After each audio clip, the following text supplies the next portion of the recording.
Hi, I'm AJ, and this is my first video on this restoration of my 1973 DeGroot Super NoordKruiser 10.4, named SeaFire.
So, why SeaFire?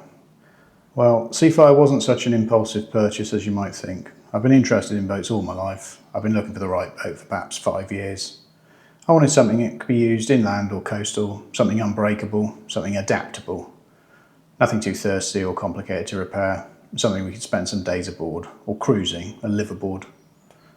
Then SeaFire appeared on Facebook Marketplace, pictured on trot moorings on a local tidal river. I drove to where she was and had a look. She was in a state, but I could see that she was what I needed. Steel construction, shaft driven, powered by Mercedes diesel truck engine. She had a galley, a wet room, an aft cabin, and a lounge with the potential for a V-berth in the front once a fireplace had been removed. She had space on the wheelhouse for a solar panel, sunbathing for two above the lounge, and a flybridge above the aft cabin large enough for alfresco dining. I bought SeaFire completely unseen, uninspected, and with no guarantees. The owners lived some distance from where she was moored and were no longer able to manage her any longer. I made an offer which was accepted, and so began the process of hauling her out and bringing her to where she sits today. I've owned SeaFire now for 11 months, and I've spent this time completely gutting her back to the bilges, ready for this total restoration and refit. Let's just give you a little walk around and show you what we've got here.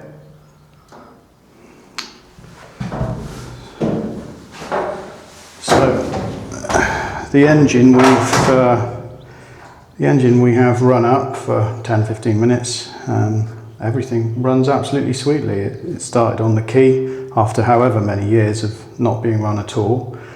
So we've now disconnected all the fuel lines and electrical cables, so that's ready to lift out so that we can repair the bilges underneath her, because there's plenty of rust around this boat.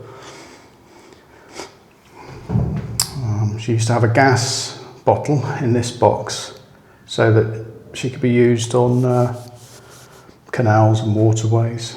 We're going to keep the gas because we're going to put her in a river, and it would be handy if we could have 2 gas bottles in there, so we've got a spare, so we're going to be enlarging that. The rear cabin was in a heck of a state, lots of rust going on in here. The windows were very bad. They were leaking, which caused water to go down into the hull and rust straight through the bottom. I think we got her out just in time, because as I used the SDS to chisel away thick rust there, it just went straight through the bottom of the hull.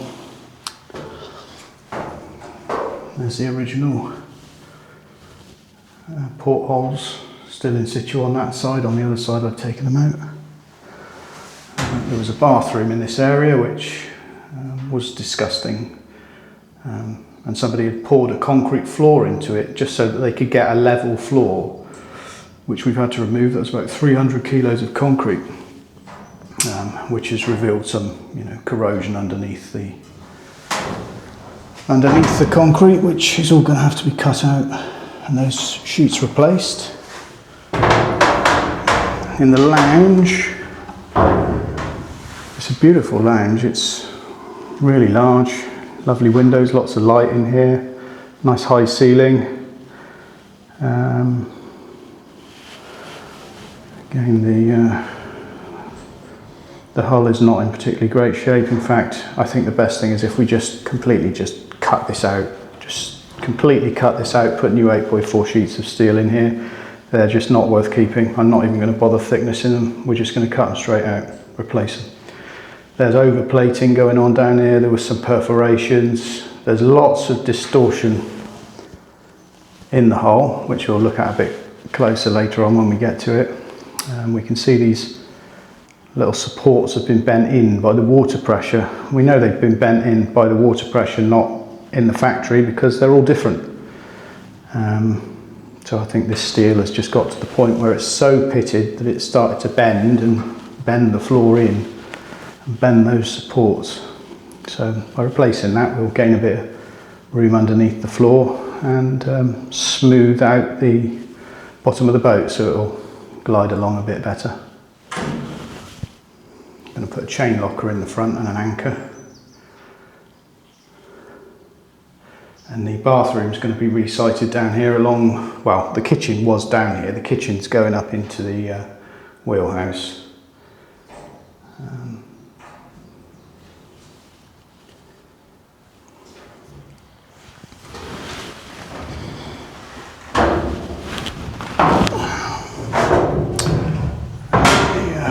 Controls are all very basic. Most of it we have already removed. We just kept the basics to be able to run the engine up. Most of the instruments no longer function, so that all needs to go. We're going to completely replace all of this, make a new instrument panel, new instruments, everything.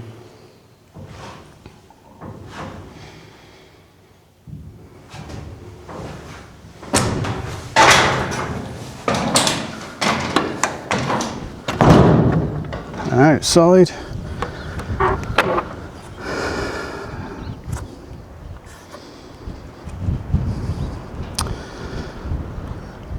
in pretty good order. We've cleared some rust off and patched it, sprayed some iron oxide around just to protect areas where we've cut things away from. Again, we've completely stripped the outside, removed everything that was on here so we can start from scratch.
So that was just a little introduction to SeaFire. I hope you found it interesting.